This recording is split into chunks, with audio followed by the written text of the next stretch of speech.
merci à tous d'être là, tant messieurs et mesdames de la presse, bien sûr, tous mes petits camarades qui sont sur la liste, ou ceux qui n'y sont pas, tous les militants qui me suivent, qui m'aident, qui m'épaulent.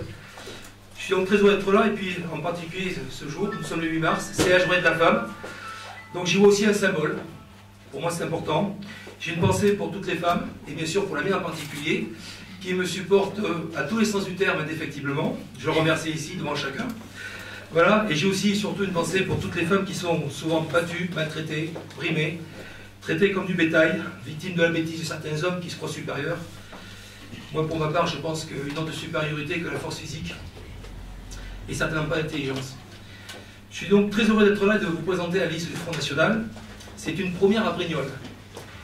Et j'en suis heureux. C'est pour moi déjà une victoire. Parce que monter une liste Front National, quel que soit l'endroit, c'est jamais évident.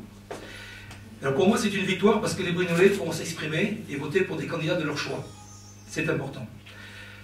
J'y vois aussi une victoire parce que dans tous les cas, je dis bien dans tous les cas, nous entrerons au conseil municipal. Ça aussi, c'est une première. Et puis j'y vois aussi une victoire électorale à portée de main, car je meurs convaincu que les Brignolais nous feront confiance au soir du 30 mars. Nous avons occupé le terrain, nous avons travaillé, nous étions dans la rue, nous sommes allés à la rencontre de nos concitoyens, nous les avons écoutés, beaucoup. Nous avons toujours perçu la déception des politiques menées tant par la gauche que par la droite, tant au niveau local qu'au niveau national. Parfois la colère, souvent le dépit. Mais nous avons aussi, hélas, parfois rencontré une infinie détresse, une grande pauvreté et un immense désespoir. Certes, ces élections sont locales, nous allons donc demeurer sur le local. L'équipe sortante a sombré depuis bien longtemps dans le déni, autosatisfaite, confite dans sa suffisance, engoncée dans sa morgue, elle est totalement déconnectée de la réalité vécue par nos amis brignolais.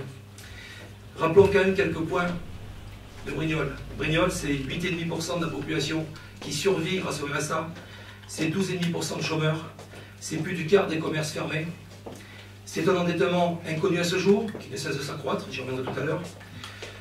Donc la gauche sortante promet de faire demain ce qu'elle n'a pas fait pendant 6 ans. Mais aujourd'hui, elle a un candidat d'élite. Jean Broquier, qui se revendique vrai Brignolais. Je doute que cette qualité lui confère les qualités suffisantes et la compétence pour gérer la commune. Je me demande si cet homme ne vient pas de la Lune, tant il semble découvrir les réalités de Brignoles. Petit exemple, il propose ainsi d'augmenter les effectifs de la police municipale, de créer une brigade de nuit.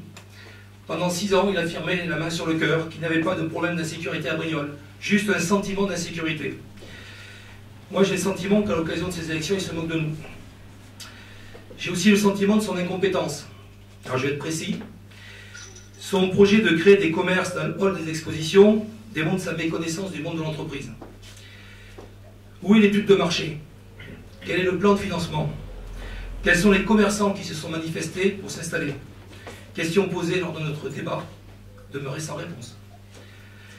Sans doute envisage-t-il de recourir à l'emprunt, comme le dossier du cinéma, ce fameux cinéma qui fait couler tant d'encre et utilise tant de salive.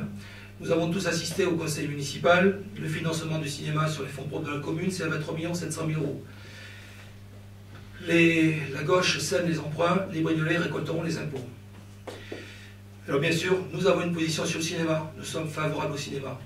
Mais dès lors que les conditions financières de la commune le permettront, il est hors de question d'augmenter les impôts et d'endetter davantage Brignoles. Jean Broquier est si peu sûr de lui qu'il n'affiche même pas le logo du PS sur ses documents. Jean Broquier, un homme d'engagement, quand on s'engage, on affiche ses couleurs. Haut, et on les porte fort. Et on assume ses convictions. Quant à Madame Ponce, c'est un peu la même chose. Elle propose, elle, de doubler les effectifs de la police municipale. Moi je dis pourquoi pas. Première question, peut-on payer? Seconde question issue de la première, si on ne peut pas payer, va-t-elle payer sur ses propres deniers? Je ne pense pas. Elle est également favorable à la ligne Carnout-Gardal. L'an passé, elle affirmait le contraire. J'en veux pour l'article paru à ce sujet dans Var Matin. Mais l'important, n'est-ce pas, pour elle, c'est d'être élue. Après, nous verrons. Femme politique de profession, Madame Ponce n'est pas avare de mots creux. Elle propose même une charte, d'où j'ai extrait des mots: intégrité, exemplarité, transparence. Alors, autant faire craquer tout de suite cette tentative de lifting de l'UMP. Les affaires Copé et Sarkozy de ces derniers jours suffisent. Elle emploie même le mot intérêt général. Alors ça m'a beaucoup fait sourire. Juste un seul exemple. Il y a une petite semaine, j'étais à l'association des donneurs de sang du canton de Brignoles. Bien sûr, il y avait Madame Ponce qui était invitée, ainsi que Monsieur Chilardo. J'ai appris avec stupéfaction que la subvention accordée par le Conseil général du Var à cette association, qui est vraiment d'intérêt public, de première utilité, et pour chacun de nous, avait été divisée par deux par le Conseil général. Alors, histoire de vous faire sourire, je vous rappelle quand même que Madame Ponce est la vice-présidente du Conseil général. Voilà. Mais par contre, le Conseil général, j'y siège désormais, je vous rappelle, subventionne des associations qui se proposent d'alphabétiser gratuitement les gens qui rejoignent notre territoire. Est-ce que c'est l'intérêt général? Pour moi, intérêt général, ça veut dire l'intérêt de tout le monde, et pas de quelques-uns. Et ce qui est grave, c'est que c'est fait innocemment. Puis aussi, je rappelle, non sans plaisir, son vote qui visait à maintenir l'AME, l'aide médicale d'État, pour les étrangers en situation irrégulière sur le territoire. Nos petits vieux payent des mutuelles, on baisse les prestations sociales, mais on maintient l'AME. Ça aussi, c'est sans doute l'intérêt général. Alors ensuite, bien sûr, à la fibre, je tiens la main sur le cœur, tout pour Brignoles. Moi, je veux bien, hein. Mais de l'aveu même de M. Chilardo et de M. Broquier, autant citer mes sources, Mme Ponce est membre du conseil de surveillance de l'hôpital de Brignoles. L'an passé, elle n'a participé à aucune de ces réunions, ce qui démontre son intérêt pour la commune. Et à propos de commune, je suppose que si elle est élue, elle va enfin habiter à Brignoles, puisqu'elle demeure à Saint-Cyr. Et je suppose qu'enfin, elle va utiliser sa réserve parlementaire pour financer des projets qui tiennent à cœur les Brignolais. Parce que pour le moment, la générosité de Mme Ponce a plutôt été dirigée vers des communes qui lui sont davantage à cœur. Et puis je pose une question, hein. Quand on dit tout pour Brignoles, alors je concède qu'elle puisse demeurer vice-présidente du conseil général, c'est un mandat de proximité, c'est important. Je lui concède qu'elle peut être maire, donc je suppose, et je pose la question, va-t-elle démissionner de son mandat de député? C'est difficile de faire fonctionner une commune comme Brignoles et de vivre la moitié du temps ou à Paris ou à Saint-Cyr. Alors évidemment, sa liste, je l'ai étudiée, j'ai regardé, il faut étudier ce mes grands mots. Sa liste est composée d'une majorité de petits notables, souvent aisés, davantage soucieux de leur intérêt personnel que du bien commun. Certains ont déjà trempé dans la politique, avec plus ou moins de succès. C'est pas vraiment une équipe neuve. Moi, ma liste, elle est composée d'hommes et de femmes du peuple. Et je le dis haut et fort, du peuple, parce que j'en suis fier. Ils sont 9 en politique, et tous s'engagent pour la première fois au service de leur ville. Ils sont jeunes, ils sont dynamiques, ils ont jugé leur grave, ils ont donc décidé de s'impliquer. Ils sont déterminés et issus de tous les milieux, de toutes les professions. Et beaucoup sont issus d'horizons politiques différents du mien. Certains sont même syndicalistes, et je suis fier de les accueillir. Cette liste a été équilibrée. J'ai pris grand soin que tous les Brignolais se reconnaissent en elle. Tous ont travaillé depuis des mois dans des commissions de réflexion à la réalisation du programme que les Brignolais trouveront bientôt dans le boîte à lettres. C'est un programme sans fausses promesses, sans démagogie, et qui prend en compte la réalité de la situation, particulièrement sa réalité financière. Alors nous avons élaboré 98 propositions. Je ne vais quand même pas vous les livrer toutes, ça serait trop long, on va vous épargner ça. Je vais quand même en citer quelques-unes pour nos amis de la presse. Alors, bien évidemment, on va axer une partie de notre action sur la solidarité. Je faisais référence tout à l'heure aux 8,5% de Brignolais qui survivent grâce au RSA. Le niveau de précarité n'a jamais été aussi élevé dans notre ville. Alors nous allons travailler à fédérer et appuyer les actions des associations qui œuvrent pour les plus démunis. C'est essentiel. Nous soutiendrons les locataires confrontés au logement vétuste et nous contraindrons les bailleurs à réaliser les travaux utiles. Nous nous préoccuperons aussi des personnes handicapées. Les handicapés sont des citoyens à part entière. Ils ont toute leur place dans la cité. Alors nous allons bien sûr aider à aménager le logement de ces personnes, c'est essentiel. Veiller au respect des normes légales pour l'accessibilité des personnes handicapées. Et j'ai appris, non sans tristesse, que le gouvernement différait cette contrainte de 3 ans. C'est proprement scandaleux. Et équiper les véhicules de transport communaux du matériel utile pour véhiculer les gens qui ont des problèmes de mobilité.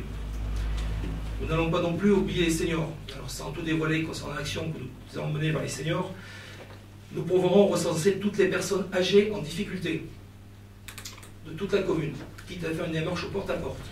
Beaucoup de gens, par dignité, par peur, par honte, n'osent pas se manifester auprès des associations. C'est à nous d'aller vers eux.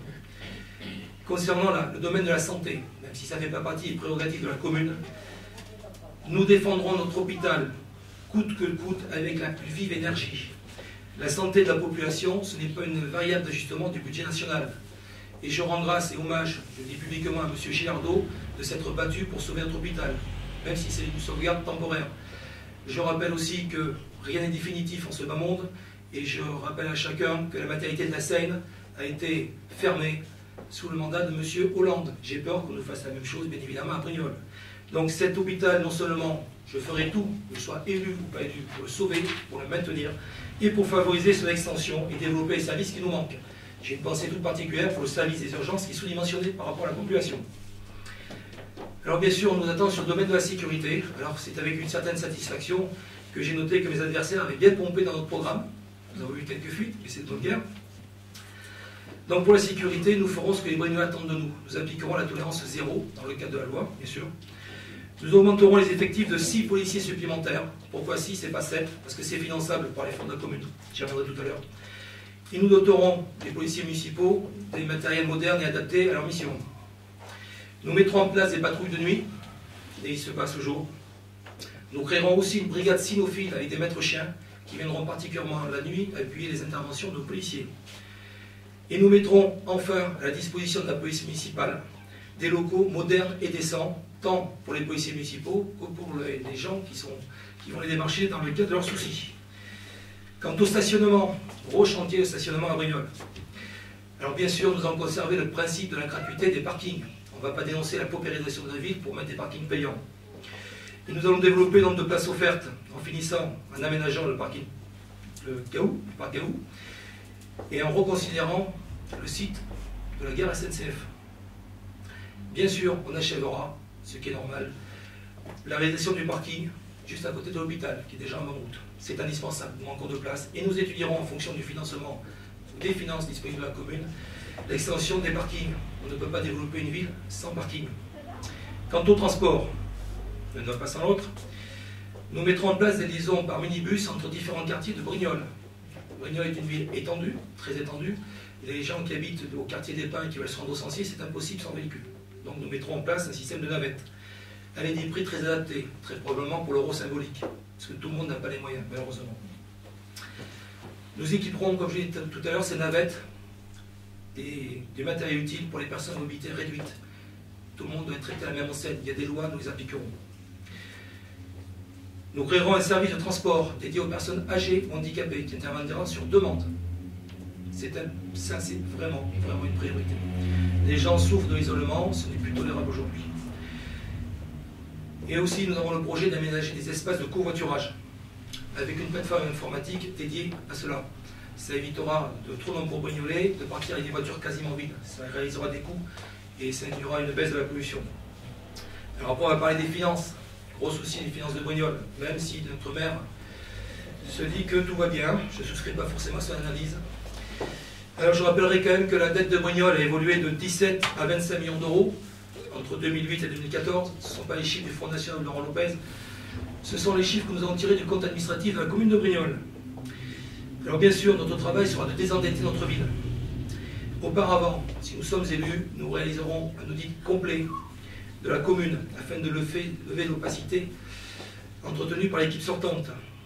Dans la mesure du possible, et selon le ficelage que nous aurons observé à l'issue d'audit, nous renégocierons certains prêts.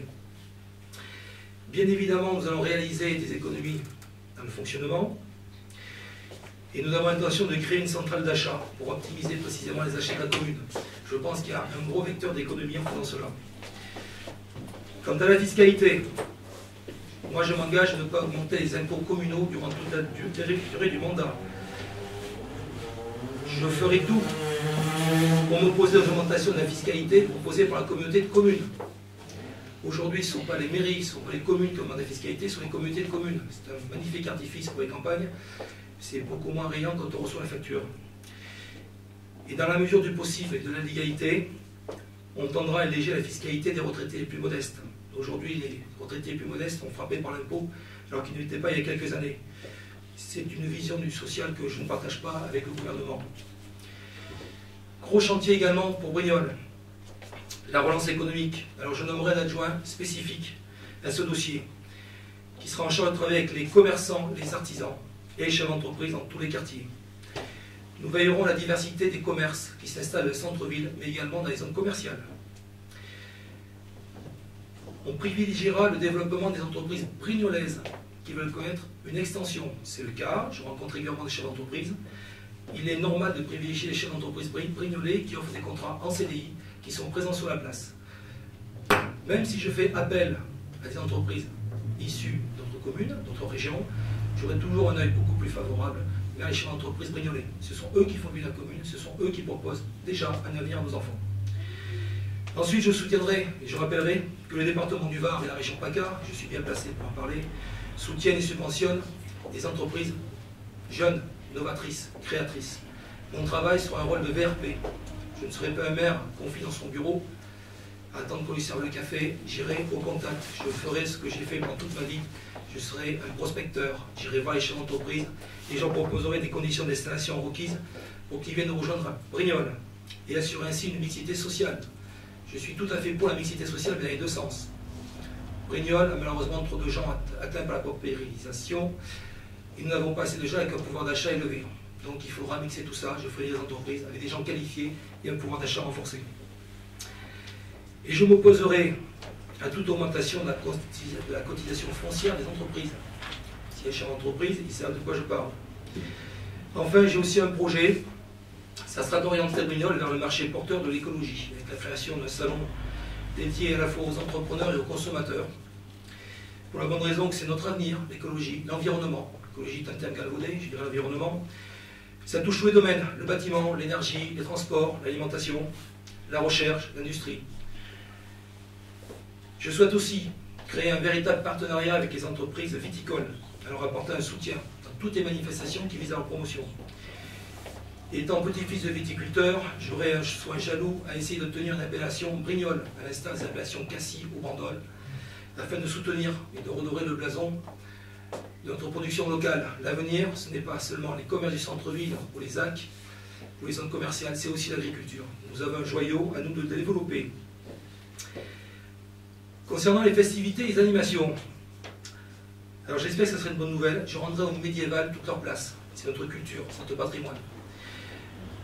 On fera nécessaire pour donner à la fête de la prune la dimension qu'elle mérite, à tous égards. Ça aussi, c'est notre histoire et c'est notre patrimoine.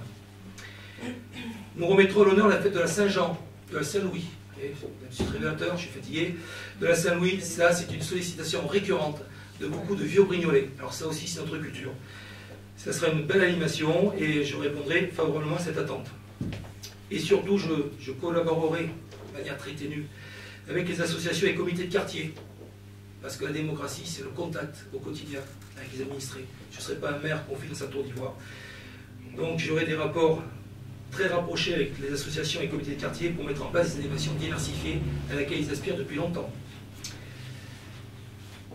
En regard de notre jeunesse, la jeunesse, je suis content il y a quelques-uns aujourd'hui, mais c'est notre avenir, c'est notre joyau ça aussi. Quelque part aussi notre patrimoine. Alors j'ai été papa, mes enfants sont grands, mais je sais qu'il y a beaucoup de jeunes parents qui ont des problèmes pour faire garder leurs enfants.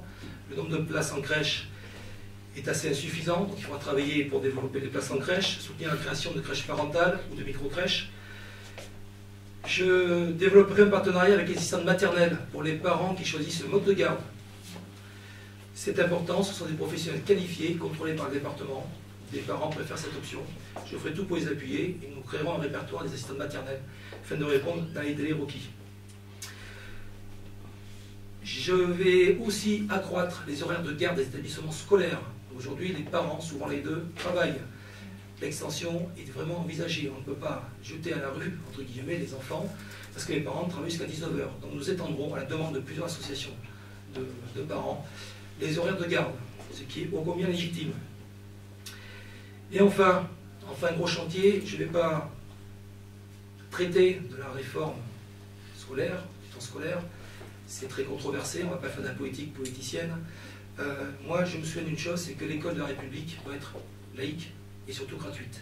Aujourd'hui, on demande aux familles une participation pour les activités périscolaires. La commune de Brignoles n'a pas les moyens d'apporter la gratuité, mais je ferai tout pour tendre à ce que cela soit à un coût tout à fait raisonnable et abordable. Les familles aujourd'hui les plus modestes sont rançonnées, sont raquettées, je juge ça proprement inacceptable. Quant à notre jeunesse, on va parler des plus grands. J'envisage de créer un salon dédié aux étudiants et aux jeunes diplômés, afin de les mettre en relation avec les chefs d'entreprise et locaux et ceux qui tendraient à venir s'installer sur la commune. Je veillerai aussi à l'accès gratuit à Internet pour tous les Brignolais qui souhaitent utiliser le réseau de cyberbase parce que même l'euro symbolique pour 30 minutes, ça peut être cher pour certains. Je mènerai une politique ambitieuse de lutte contre le chômage pour les jeunes, en appuyant leur démarche, quitte à m'impliquer personnellement, quitte à rencontrer chez l'entreprise avec les CV des jeunes. Je crois que c'est le rôle d'un maire. Quand on est maire, on est au service de la population et au service de la jeunesse. L'important pour nous, c'est que nos jeunes prennent leur essor, puissent construire leur vie d'homme, de père, acheter leur maison, faire des crédits. C'est la chance que nous avons eue, nous les quadras, nous les quinquas. Aujourd'hui, beaucoup de jeunes peinent à avoir cela. Je juge ça pour moi scandaleux. Et enfin, j'envisage aussi, dans le courant du mandat, à mettre en place une aide à la première installation des jeunes actifs, avec un prêt à taux zéro, ou pour la caution, ou pour l'ameublement de première nécessité. Quand on s'installe, ça coûte cher, on n'a pas forcément l'argent, on n'a pas forcément les parents ou les grands-parents derrière. Donc je pense que c'est à la commune à manifester sa solidarité pour les jeunes qui s'installent. Bien sûr, Brignoles est une ville magnifique, pas forcément mise en valeur. Le tourisme sera un atout. Donc il sera utile de représenter Brignoles dans tous les salons professionnels dédiés au tourisme. Le maire de la commune, je le disais tout à l'heure, se doit d'agir un véritable commercial et faire un travail de prospection. Donc bien sûr, nous allons poursuivre la valorisation des centres anciens, des consensus, dont les richesses ne sont pas trop méconnues. Et nous aménagerons aussi un camping municipal avec des prix très attractifs pour engager les touristes à demeurer sur notre commune et à consommer, tendant ainsi à relancer notre économie. Quant à la culture, il faudra apporter un soutien effectif aux artistes locaux, ce qui n'est pas forcément le cas aujourd'hui. Nous avons le projet de créer un musée de la vigne et du vin pour renforcer notre identité locale, assurer notre patrimoine, nous faire connaître et créer ainsi une synergie avec les propriétaires, les costants. Et aussi également un salon du livre dédié à notre patrimoine de la région PACA, avec la remise d'un prix littéraire. Je crois que si l'on communique, Brignoles s'en sortira beaucoup mieux. Brignoles doit être connu, pas forcément pour ses problèmes ou ses élections, mais aussi pour ses qualités, pour ce qu'elle peut offrir à chacun. Quant aux associations qui sont très importantes, qui participent au lien social et à la vie de la commune, nous continuerons à les soutenir avec discernement, nous continuerons. Nous attribuerons les subventions avec équité et transparence. Aujourd'hui, il y a des associations qui n'ont aucune subvention. J'ignore pourquoi, je le saurai vite. Nous ferons montre d'équité. Concernant les installations sportives, nous remettrons à niveau celles qui sont défaillantes. Le chantier est quand même très conséquent. Il y a une forte demande. Nous soutiendrons le projet de construction du gymnase Paul Cézanne. Alors cela incombe bien sûr au département. Je suis conseiller général, j'appuierai de tout mon poids ce projet. Je pense que c'est essentiel. Les enfants et les jeunes de Brignoles ont un gymnase en parfait état. Concernant notre cadre de vie, urbanisme, gros chantier, très gros chantier. On va commencer par le début, c'est remettre en état les rues et les voies devenues difficilement praticables, tant aux piétons qu'aux véhicules, et souvent par défaut d'entretien, ce qui est navrant. Et nous entreprendrons, avec notre adjoint à l'urbanisme, une concertation avec les habitants de tous les quartiers pour bien cerner leurs besoins, bien cerner leurs demandes, ce qui n'est pas fait aujourd'hui.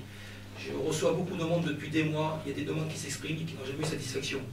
On ne peut pas faire de politique, on ne peut pas mener une vie politique sans savoir nos concitoyens. La première des qualités dans la politique, c'est l'écoute, et l'écoute attentive. Enfin, j'y étais ce matin, j'ai participé à une assemblée générale d'anciens combattants, nous apporterons un soutien accru aux associations patriotiques. C'est essentiel d'honorer et de se souvenir de ceux qui ont versé leur sang pour le pays. J'impliquerai, j'y veillerai personnellement, les jeunes dans toutes les cérémonies officielles. Le devoir de mémoire se transmet auprès de nos anciens, pas dans les livres d'histoire, sur lesquels je ne m'étendrai pas. Dans toutes les cérémonies officielles, quelles qu'elles soient, s'il y a des anciens, il y aura aussi des jeunes. Quant à la laïcité, je refuserai toute aide à quelconque association communautariste. La France est une république laïque, et elle doit le rester. Nous respectons toutes les confessions, mais elles doivent demeurer devant la porte du logement, et non pas dans les établissements publics. Je vais donc maintenant vous présenter celles et ceux que j'ai choisis pour m'accompagner durant toute la durée du mandat. Alors bien sûr, je conduirai la liste, c'est une surprise pour personne. Je serai suivi par Madame Gasse Hortense, qui nous dit coucou, elle est là.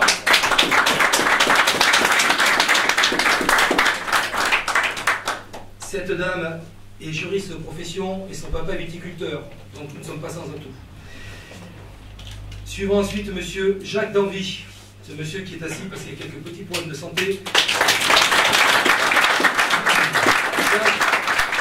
Jacques qui est chef de service de police municipale et également responsable syndical.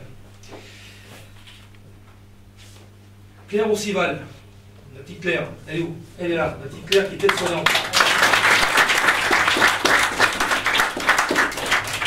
Monsieur Romain Tardieu, qui est mon directeur de campagne, diplômé de sciences politiques et qui sera mon premier adjoint.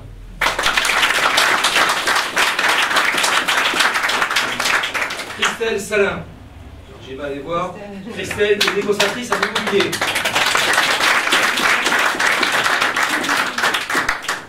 Romain Maréchal, qui est chauffagiste. Et là. Sonia Sensé, qui est assistante maternelle.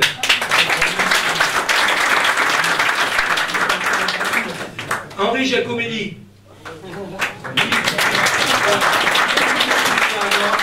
Ce monsieur est un ancien chef de chantier à la retraite, et c'est pas tout à fait notre doyen. Voilà.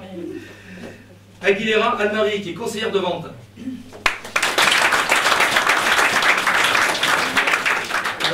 Suit Castaldello Patrick, qui n'est pas là parce qu'il y a des problèmes de santé, qui est responsable de développement pour une grosse entreprise, dont je dois taire le nom. Caroline Lepage, secrétaire. Elle est où? Elle est là. Marcel Tanti, cadre du bâtiment, en retraite.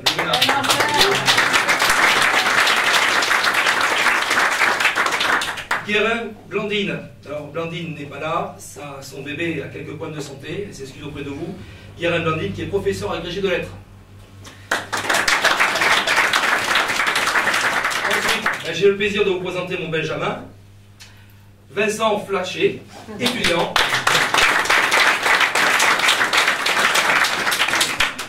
J'ai Aresti Daniel, qui est chef d'entreprise. Elle est où Daniel? Elle est là, Daniel. Boucher Bernard, qui est un ingénieur en retraite, le Vénard, et qui est un ancien responsable syndical. Candela Valérie, fonctionnaire.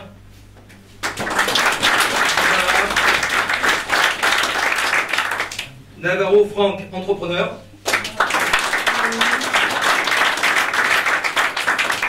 Delio Brigitte, qui est comptable. Il en faut. Mon polynésien préféré, Ramon Omani, qui est soudeur.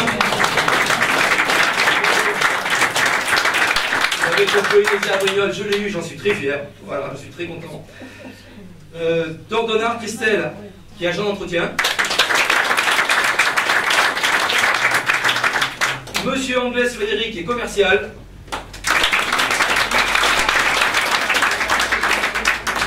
Janssen Corinne, qui est sans profession.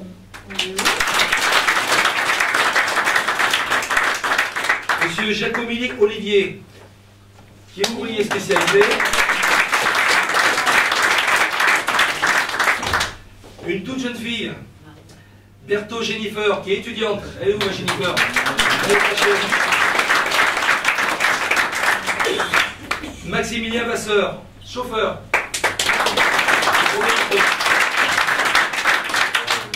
Joshman Cécile, mère au foyer.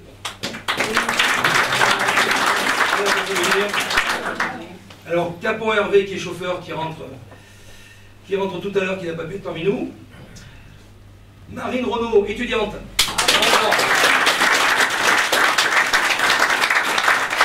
Monsieur Sensé Patrick, agent de service.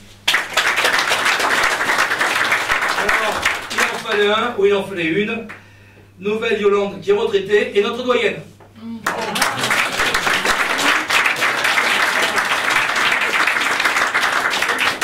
Je vais terminer avec Michael Cittadini, qui est chef d'entreprise.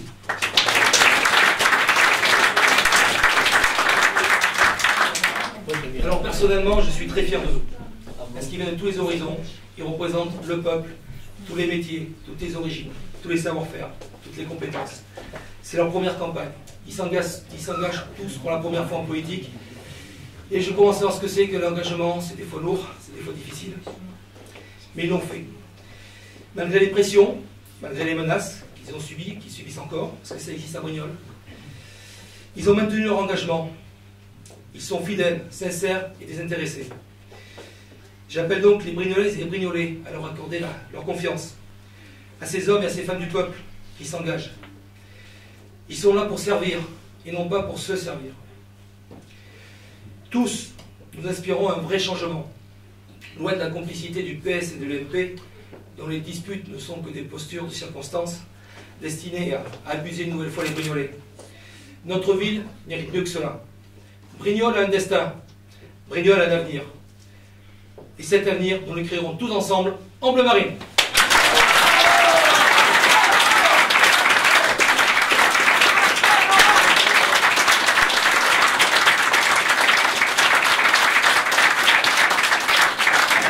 Alors, ça, prenez-le, voilà.